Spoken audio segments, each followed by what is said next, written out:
बिस्मिल्लाहिर्रहमानिर्रहीम। अस्सलामु अलैकुम। मैं हूं उबैद भट्टी। नाज़रीन, आपको एक अहम ख़बर हक़ाइक़ के साथ देते हैं कि जहलम से ताल्लुक़ रखने वाले एक इस्लामी स्कॉलर या एक मौलाना आप कह सकते हैं, इंजीनियर मोहम्मद अली मिर्ज़ा जो हैं, उनको पुलिस ने इश्तिआल अंगेज़ी फैलाने और नफ़रत से भरपूर जो तकरीर करने के इल्ज़ाम में गिरफ़्तार कर लिया है।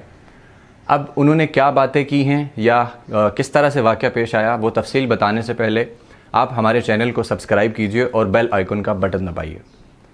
वाक़या कुछ इस तरह से हुआ है कि 4 मई वाले दिन इंजीनियर मोहम्मद अली मिर्ज़ा जो हैं, वो जिस तरह स्पीच करते हैं, मैं पहले उनका थोड़ा सा तारुफ़ करा देना चाहता हूँ कि वो वैसे तो डिग्री उन्होंने जो इंजीनियरिंग की हुई है, लेकिन इसके अलावा और दीन इस्लाम से मुतल्लिक़ उनका कहना है कि मैं जो है अपने तौर पर रिसर्च करता हूँ, कुरान और सुन्नत से करता हूँ, और बहुत सारे लोगों को उनसे इख्तलाफ भी रहता है। वो जिस तरह से खुल के बातें करते हैं, उन पर ये इल्ज़ाम लगाया जाता है। कुछ लोगों का कहना है कि वो प्रो कादियानी हैं, जबकि कुछ का कहना है कि वो हदीस के ख़िलाफ़ बोलते हैं, जबकि कुछ कहना है कि जी हर फ़िरके के ख़िलाफ़ बोलते हैं। तो तकरीबन मैंने जो ज़ाती तौर पे देखा है, तकरीबन हर फ़िरके को उनसे कोई ना कोई मसला होता है। और इसकी जो सबसे बड़ी वजह मुझे समझ में आती है वो ये है, और उनका एक वीडियो क्लिप जो है वो भी वायरल हुआ, वो भी मैंने देखा कि वो मौलवी जो है ना या उलमा है, उनको बहुत बुरा भला कहते हैं। उनका कहना है कि माशरे की जो बदतरीन इस वक्त की मखलूक हैं वो उलमा हैं।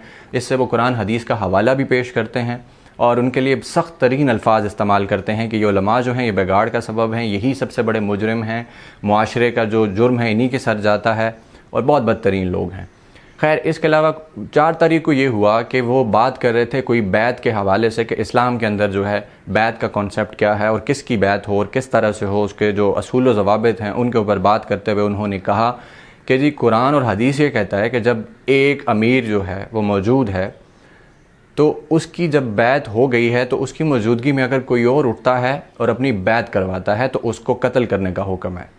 उन्होंने इस हदीस से इस्तदलाल लेते हुए आगे बात कुछ इस तरह से बढ़ाई कि वो कहने लगे कि जी पीरों को कत्ल कर दो तो फिर किसी एक पीर की जो बैत ठीक होगी। ये सब पीर आपस में ऊपर से एक ही पीर की बैत होते हैं, लेकिन नीचे ये गद्दी के लिए लड़ते हैं। उसके लिए कुछ हवाले उन्होंने पेश किए, कुछ वाक़यात जो पेश आए थे माजी में वो उन्होंने पेश किए।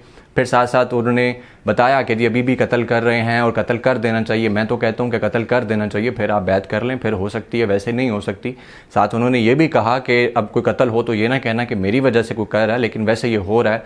लेकिन बात को बढ़ाते हुए उन्होंने कहा कि जैसे ये कादरी हैं तो इनमें से किसी एक को तो शहीद होना चाहिए ना, फिर दूसरे की जो बैत है वो हो जाएगी। उसमें एक इलियास कादरी का उन्होंने नाम लिया और दूसरा ताहिरुल कादरी का, और साथ ये मेंशन किया कि उनका कहना है कि अगर हमें कोई मार दे तो हम उसे माफ़ कर देंगे।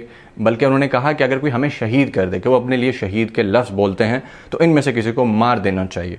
तो उनके वो जो अल्फाज थे उसकी वजह से वो सामईन में बैठे हुए एक शख्स जो थे उनको मसला हुआ, उन्होंने एतराज़ उठाया कि आप रहने दें, आप इस तरह बात ना करें। तो जिस पर मोहम्मद अली मिर्ज़ा ने आगे से कहा कि मैं तो कुरान हदीस की बात कर रहा हूँ, तो उसके मुताबिक इसी तरह है, तो मैं तो अपना रूह राज़ी करूँगा, मैं तो ये बात करूँगा क्योंकि ये इसके अंदर बात ऐसे ही है।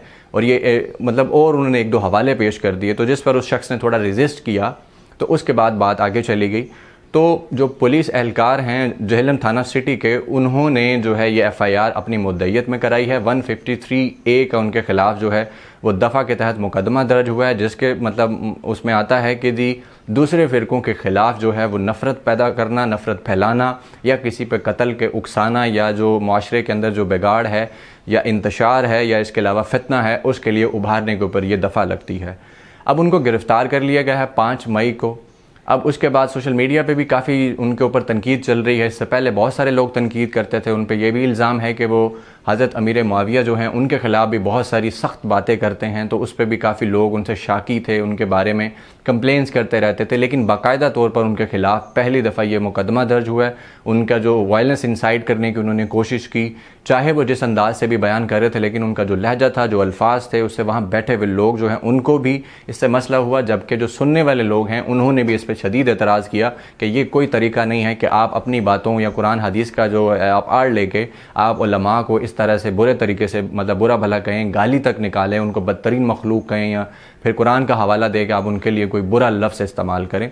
तो अब देखना ये है कि पुलिस जो है वो इस पर तफ्तीश करती है, तो उसके बाद केस जो है अदालत जाएगा, तो अदालत के अंदर ये जो इल्ज़ाम उन पर लगा है, इसका वीडियो एविडेंस है वो भी उसमें पेश होगा। इसके अलावा वो जो लोग उनकी तकरीर सुन रहे थे उनको भी पुलिस ने जो तफ्तीश है और तहकीकात है उसमें शामिल करने का फ़ैसला किया है, ताकि जो वहाँ सूरत हाल थी, जो इससे पहले और इसके बाद बातें हुई, उसके बारे में मज़ीद चीज़ें हैं वो भी सामने आएँ।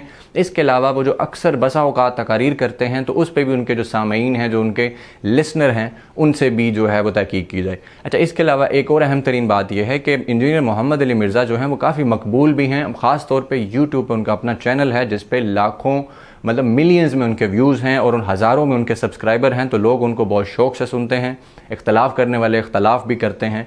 तो मुमकिन है कि पुलिस या अदालत जो है उनके जो पुराने क्लिप्स उनके यूट्यूब पे मौजूद हैं उनको सुनने का भी फ़ैसला करे या हुक्म दे। इसके अलावा दूसरी चीज़ ये है कि इम्कान ज़ाहिर किया जा रहा है कि जिस तरह वो हेट स्पीच करते हैं या दूसरों के ख़िलाफ़ जो है वो वायलेंस इंसाइट करते हैं, तो मुमकिन है कि अदालत जो है वो हुक्म दे कि इस शख्स की जो तकारीर हैं, जो इस तरह के जो अल्फाज हैं जो जिन पर मतलब गिरफ्त हो सकती है, तो इनको यूट्यूब चैनल से हटाया जाए, या मुमकिन है कि वो इनके यूट्यूब चैनल जो है उस पर भी पाबंदी लगा दें। तो नाज़रीन, आपने ये पूरी तहकीकात और जो पीछे इसके हक़ाइक़ थे मैंने आपको मेरी ज़ुबानी आपने मुझसे सुने। अगर आपको मज़ीद भी कोई सवाल आपके जहन में हो या कुछ आप जानना चाह रहे हो तो कमेंट सेक्शन में आप हमसे पूछ सकते हैं, तो हम किसी और वीडियो में आपको ज़रूर उसके बारे में आगाह करेंगे। उबैद भट्टी को इजाज़त दीजिए। अल्लाह हाफ़िज़।